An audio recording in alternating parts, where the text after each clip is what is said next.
अजीजा नमन, आपको आपके भाई आदिल राजा का सलाम पहुंचे। मैं आपको खुश आमदीद कहता हूं। सोल्जर स्पीक्स के ऊपर आज 6 मार्च 2026 है।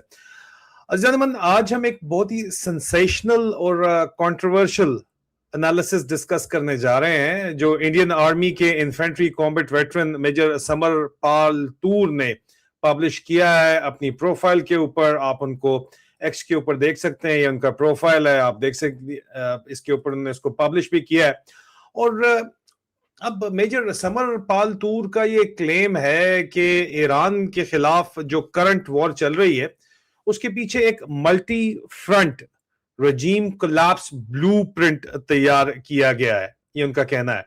और मेजर समर पाल जो हैं वो इस वक्त डिफेंस प्रोडक्शन के अंदर भी हैं और हिंदुस्तान की अफवाज को जो है वो प्रोवाइड करते हैं मुख्तलिफ किस्म का डिफेंस इक्विपमेंट भी। तो कहा जा सकता है कि ये इनसाइडर हैं एक वेटरन होने के अलावा भी। अब इनका जो क्लेम है उसके अंदर इन्होंने CIA, मोसाद, कुर्दिश मलेशिया और बलोच इंसर्जेंट्स को एक कोऑर्डिनेटेड स्ट्रेटजी में यूज किया जा रहा है, इनके जो एनालिसिस है। और इसमें हकीकत इसलिए भी है क्योंकि कुर्दिश मलेशिया के इस्तेमाल जो है वो तो बाकायदा तौर के ऊपर CNN भी उसको रिपोर्ट कर रहा है और अमेरिकी गवर्नमेंट सोर्सेज भी उसको रिपोर्ट कर रही हैं। CIA की सोर्सेज को भी क्लेम किया जा रहा है कि वो इसको रिपोर्ट कर रहे हैं। और सेक्रेटरी ऑफ स्टेट अमेरिका के मार्को रूबियो बलूचिस्तान का जिक्र ईरान की स्ट्रेटजी में ऑलरेडी कर चुके हैं। मैं यहाँ पे क्लियर कर दूं कि ये एनालिसिस मेजर समरपाल तूर का है और इस पर अभी इंडिपेंडेंट वेरिफिकेशन अवेलेबल नहीं है बहरहाल, लेकिन फिर भी ये जो चीजें हो रही हैं, डेवलपमेंट हो रही हैं, इसमें सर्कमस्टेंशियल एविडेंस जो है वो मौजूद है। लेकिन स्ट्रेटेजिक लेवल के ऊपर इस थ्योरी को समझना जरूरी है जो इस वक्त इन्होंने प्रेजेंट की है, क्योंकि अगर इसमें थोड़ी भी हकीकत है तो इसका मतलब है कि ईरान के खिलाफ कन्वेंशनल वॉर नहीं बल्कि हाइब्रिड रजीम कोलैप्स ऑपरेशन अब चल रहा है या शुरू हो चुका है। क्योंकि अमेरिका तो बूट्स ऑन ग्राउंड नहीं वहां पे भेज सकता, और अमेरिका अगर बूट्स ऑन ग्राउंड नहीं भेज सकता तो जाहिर बात है कि प्रॉक्सीज ही को एक्टिवेट किया जाएगा। और जिस दौर के अंदर हम रह रहे हैं वहां पे प्रॉक्सी ही जंग लड़ती हैं। पाकिस्तान के प्रॉक्सी आप देखें कि शफीक मेंगल को हाल ही में बलूचिस्तान का क्योंकि जिक्र हो रहा है, बलूचिस्तान में ISI के डेथ स्क्वाड जो बंदा रन करता है उसको पीपल्स पार्टी ज्वाइन करवा के अब मिनिस्टर बनाया जाएगा आगे चल के, ये भी आपके सामने है। तो प्रॉक्सीज के जरिए स्टेट्स इस वक्त जंग करती हैं, इसको नॉर्मलाइज किया जा रहा है।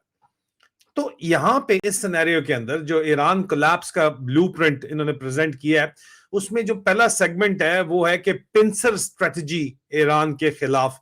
जो इस नक्शे के ऊपर आपको समझ आ रहा है, जो एरोज हैं, ये एरोज उस पिंसर को वाजे करते हैं जो ईरान के खिलाफ, इनके कहने के मुताबिक, जो मेजर तूर के मुताबिक ईरान के खिलाफ जो प्लान है वो कहते हैं कि इतना सिंपल नहीं है। उनका कहना है कि ईरान को डायरेक्ट इन्वेजन से नहीं बल्कि multiple front fault lines activate करके कोलैप्स करने की स्ट्रेटजी अडॉप्ट की गई है। और इस स्ट्रेटजी को दो मेन फ्रंट्स उन्होंने बताए हैं। एक उन्होंने वेस्टर्न फ्रंट बताया जो कुर्दिश मलेशिया, जो कि अभी तक एविडेंस है प्रूव हो चुका है, ये बात प्रूव हो चुकी है। और ईस्टर्न फ्रंट उन्होंने बलोच इंसर्जेंट्स को बताया है जो कि अभी प्रूव होना बाकी है। ये एसेंशली एक पिंसर मूवमेंट है जिसमें ईरान को अंदर से डिस्टेबलाइज करना चाहते हैं। दूसरा सेगमेंट वेस्टर्न फ्लैंक के ऊपर आप आ जाओ, जो कुर्दिश मलेशिया हैं जिनके ऊपर बात की जा रही है। मेजर तूर का यह क्लेम है कि इराकी कुर्दिस्तान के बेसिस से कुर्दिश ग्रुप्स को मोबिलाइज किया जा रहा है। और उन्होंने स्पेसिफिकली नाम लिया है KDPI का और PJAK का और कुर्दिश पेशमरगा नेटवर्क्स का, जो कि बहरहाल मुख्तलिफ सोर्सेज से इसको वेरीफाई किया जा सकता है। अमेरिकन भी इसके ऊपर बात कर रहे हैं। उनका कहना है कि ये सनंजाब इनका जो और महाबाद और करमानशाह का जो इलाका है और वेस्ट आजरबाईजान के माउंटेनस रीजन के अंदर ये लोग बैठे हुए हैं। और सब हिस्टोरिकली कुर्दिश जो इंसर्जेंसी बगावत चल रही है उसके जोन्स के अंदर ये लोग मौजूद रहे हैं। लेकिन इनको मैं आपको ये वाजे करता चलूं कि CIA ने हर दफा कहा है कि तुम हमारे लिए जंग करो और हम तुम्हें आजाद मुल्क दे देंगे, लेकिन अभी तक दे नहीं सके। ये बात ज़हन के अंदर रखिएगा। और अगर लेकिन फिर भी वो कहते हैं कि यहाँ पे कोऑर्डिनेटेड अपराइजिंग होती है तो ईरान को अपनी मिलिट्री फोर्सेस वेस्टर्न प्रोविंस में डाइवर्ट करनी पड़ेंगी, ये उनका कहना है। हालांकि ईरान का जो फोर्सेस है मेरे जाती राय के मुताबिक डिसेंट्रलाइज्ड कमांड है और उनको फिजिकल वहां पे प्रेजेंस की जरूरत नहीं होगी। वो जो स्ट्रेटजी मिडिल ईस्ट में उन्होंने अपनाई हुई है कि मिसाइल्स मार रहे हैं वो गल्फ कंट्रीज में, और पब्लिक प्रेशर बढ़ा है, इकोनॉमिक प्रेशर बढ़ा है, पब्लिक प्रेशर बहरहाल वो बढ़ा सकते हैं, अमेरिकन मीडिया का भी यही कहना है। लेकिन वो कहते हैं कि एग्जैक्टली वो स्ट्रेटजी है जो कोल्ड वॉर के दौरान भी यूज की गई थी। इंटरनल इंसर्जेंसीज क्रिएट करो और सेंट्रल स्टेट को ओवर स्ट्रेच कर दो। ईरान को ओवर स्ट्रेच करना चाहते हैं इस इंसर्जेंसी के जरिए। तीसरा सेगमेंट इसके ऊपर वो कहते हैं कि जी ईस्टर्न फ्लैंक जो बलोच इंसर्जेंसी का है। अब आते हैं इस ईरान के सबसे ज्यादा वनरेबल रीजन के ऊपर। वो कुर्दिश रीजन नहीं है, वो सिस्तान बलोचिस्तान का रीजन है।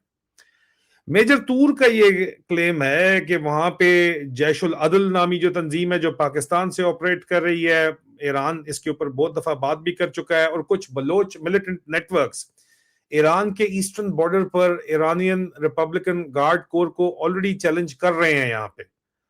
और उनकी जो सिटीज वहां पे जो शहर मौजूद है उनमें जायदान का नाम आता है, ईरान शहर का नाम आता है, सरावान का नाम आता है, और मीरजावे का नाम आता है, और चाबहार का नाम आता है।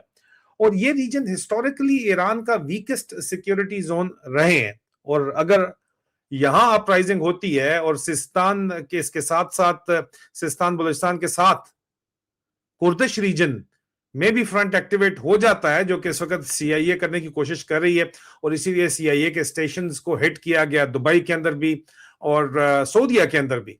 तो ईरान को to front internal insurgency face करनी पड़ती है, और जंग यहां पे लग ये रहा है कि लंबी होगी, क्योंकि इज्जत बेइज्जती का मामला ईरान ने भी बनाया हुआ है और सदर ट्रंप ने भी बना लिया है।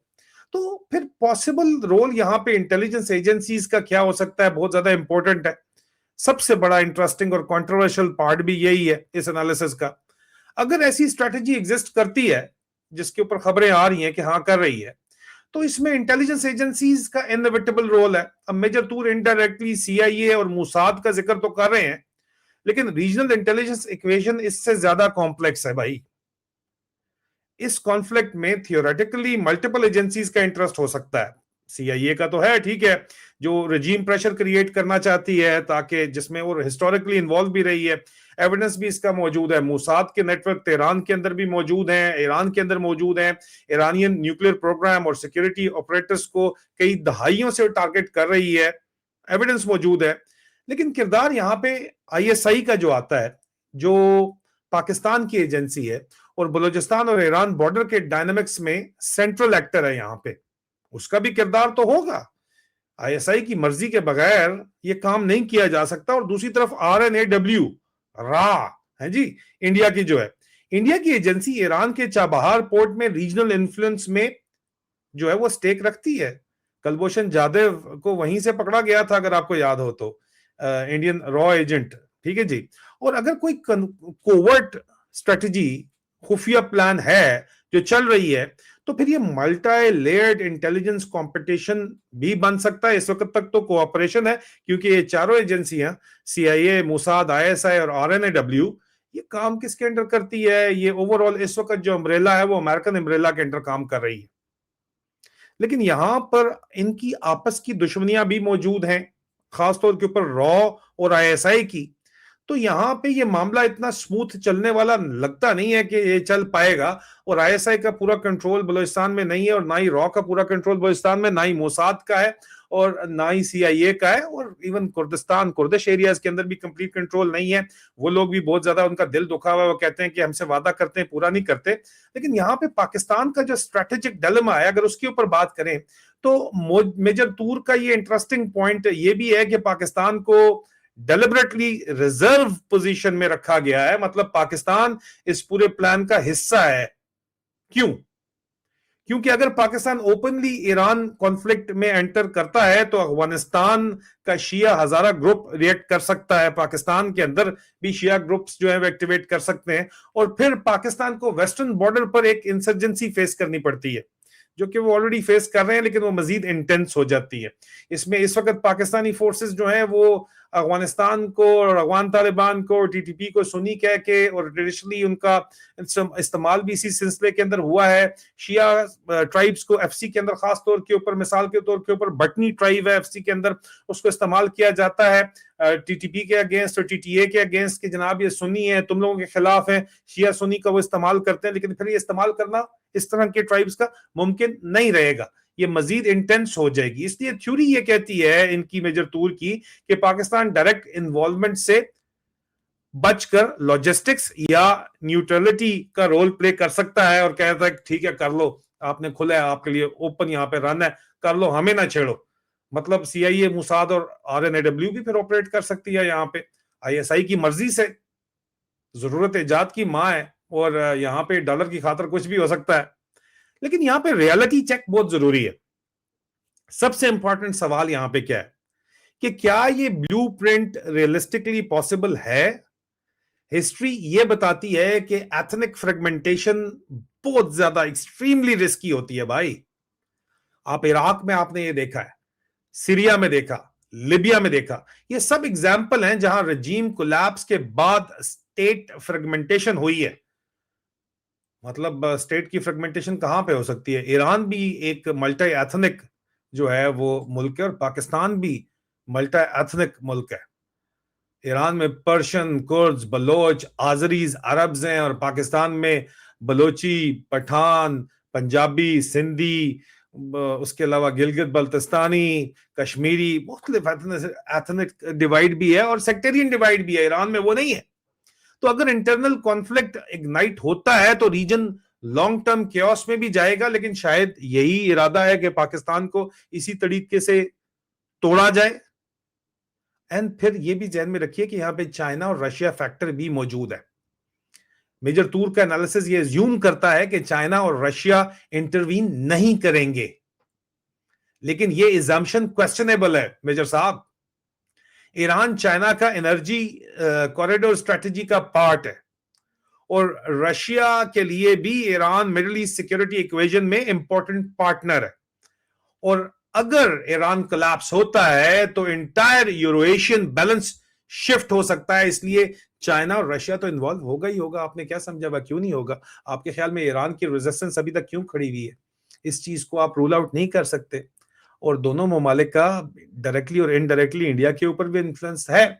ईरान पे तो डेफिनेटली है, लेकिन बलूचिस्तान में चाइना के डायरेक्ट स्टेक्स इन्वॉल्व हैं। स्ट्रेटेजिक कॉन्सिक्वेंस की जब आप बात करते हैं और अगर ये स्ट्रेटेजी इंप्लीमेंट होती है तो कॉन्सिक्वेंसेस तो होंगे पूरे के पूरे मिडिल ईस्ट के ऊपर होंगे, साउथ एशिया के ऊपर होंगे, सेंट्रल एशिया के ऊपर होंगे। तीनों रीजन जो है वो स्टेबलाइज नहीं होंगे, डीस्टेबलाइज हो जाएंगे।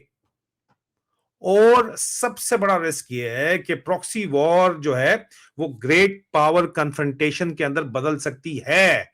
तो अजीजान मेजर समर पाल तूर का ये एनालिसिस एक प्रोवोकेटिव स्ट्रैटेजिक थ्योरी तो है, इसमें कोई शक नहीं है। हो सकता है प्रोवोकेटिव स्ट्रैटेजिक थ्योरी है, हो सकता है यही प्लान लोगों ने इंप्लीमेंट भी किया हुआ है क्योंकि इनसाइडर हैं वो इंडिया के। लेकिन ये इंडिया का स्ट्रैटेजिक थिंकिंग का एक ग्लिम्प्स भी हो सकता है, कोई शक नहीं है।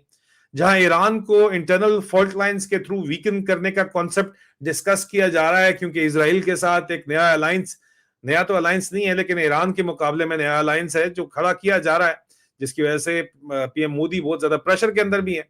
लेकिन उसका एक फॉल बैक तो आ ही रहा है, लेकिन लॉन्ग टर्म में वो कहते हैं कि यही हमारे लिए बेहतर है। लेकिन ग्राउंड रियलिटी बिल्कुल अनसर्टन है। ईरान हिस्टोरिकली इंसर्जेंसी सरवाइव करता चला आया है और अगर तेहरान रजीम कोलैप्स नहीं होता तो ये कॉन्फ्लिक्ट और भी ज्यादा प्रोलॉन्ग्ड और डेंजरस हो सकता है। अब मुझे बताएं आप क्या सोचते हैं, क्योंकि इंडिया के अपने अंदर भी जो है वो एक शिया एलिमेंट मौजूद है जो इस वक्त इसराइल के साथ जो उनके पीएम मोदी के मामला चल रहे हैं उसके ऊपर आवाज भी उठा रहा है। लेकिन आप बताएं कि क्या ईरान के अगेंस्ट कोई Kurd Baloch strategy actually exist करती है? करती तो है, लेकिन आपको क्या लगता है कि कुछ कर पाएगी या ये सिर्फ स्ट्रेटेजिक स्पेकुलेशन है, सिर्फ बातचीत सिर्फ हो रही है, एक टीजर फेंका जा रहा है रिएक्शन देखने के लिए? अपनी राय कमेंट्स के अंदर जरूर दीजिए। बहुत जल्द दोबारा मुलाकात होती है। खुदा हाफिज।